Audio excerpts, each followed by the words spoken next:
Halo semuanya, saat ini saya akan menjelaskan materi konsep sistem keuangan dan peranan lembaga keuangan mikro sebagai perantara keuangan. Yang perkenalkan, nama saya Yonatan Francisco dengan NIM 22612004. Pertama, ada konsep sistem keuangan. Sistem keuangan adalah mekanisme yang menghubungkan berbagai institusi, instrumen, dan pasar keuangan guna mengalokasikan sumber daya ekonomi secara efisien.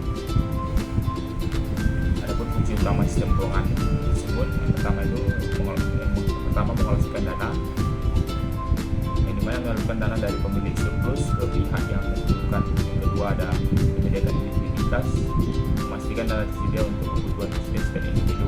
Yang ketiga ada memfasilitasi transaksi, yaitu mempermudah pembayaran dan perdagangan.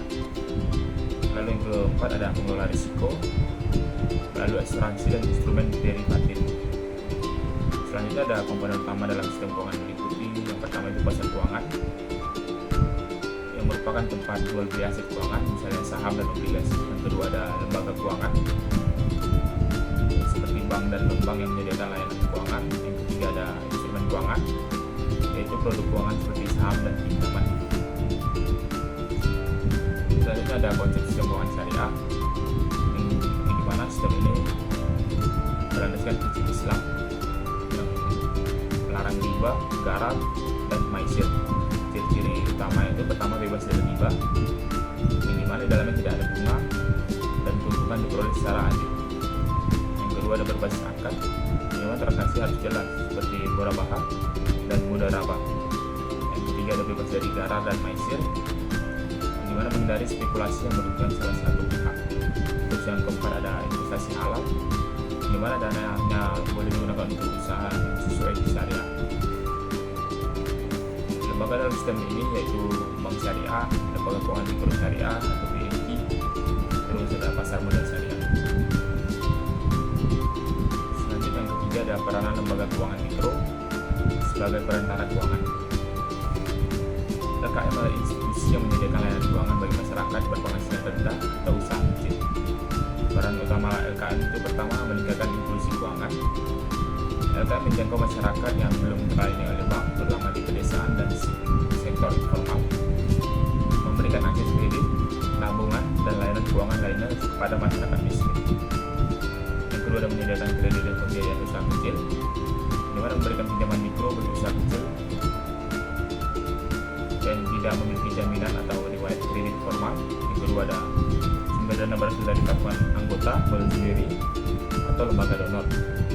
Terus yang ketiga mendorong pemberdayaan ekonomi, di mana melalui program kredit berbasis kelompok dan pelatihan kewirausahaan, LKM membantu meningkatkan kapasitas bisnis masyarakat, memberikan pendampingan bisnis untuk keberlanjutan usaha kecil. Yang keempat membantu pengelolaan risiko keuangan, di mana menawarkan layanan asuransi mikro untuk melindungi masyarakat miskin dari risiko seperti gagal panen, sakit atau kecelakaan, dan menyediakan layanan dana darurat atau tabungan dengan fleksibilitas tinggi.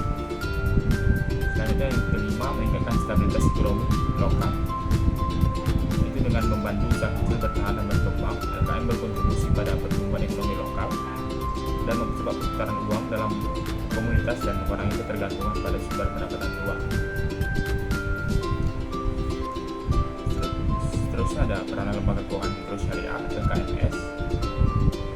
Yang peran pertama itu menyalurkan pembiayaan syariah, di mana LKMS menyediakan pembiayaan dengan skema syariah seperti murabahah, mudharabah, dan musyarakah, dan tidak menggunakan bunga, melainkan berbasis pada kesepakatan profit sharing atau margin tetap yang disepakati di awal. Terus peran yang kedua ada meningkatkan inklusi keuangan berbasis syariah, yang dimana LKMS menjangkau masyarakat yang ingin menggunakan layanan keuangan yang sesuai dengan prinsip Islam, memberikan alternatif pembiayaan bagi usaha kecil yang ingin menghindari riba. Lalu peran yang ketiga mendorong kesejahteraan dan keberkahan ekonomi, di mana dengan mengedepankan prinsip keadilan dan kesejahteraan bersama, LKMS membantu usaha kecil berkembang tanpa beban utang berbasis bunga, dan juga menggunakan konsep zakat, infak, dan sedekah sebagai bagian dari mekanisme pemberdayaan ekonomi umat. Lalu peran yang keempat itu mengelola dana sosial Islam. LKMS seringkali juga mengelola dana sosial Islam seperti zakat, wakaf, dan sedekah untuk membantu masyarakat yang membutuhkan. Dan program-program sosial ini memberikan dampak ekonomi yang lebih luas bagi bagi masyarakat miskin. Mungkin sekian yang dapat saya sampaikan terkait dari materi konsep sistem keuangan dan peran lembaga keuangan mikro sebagai perantara keuangan.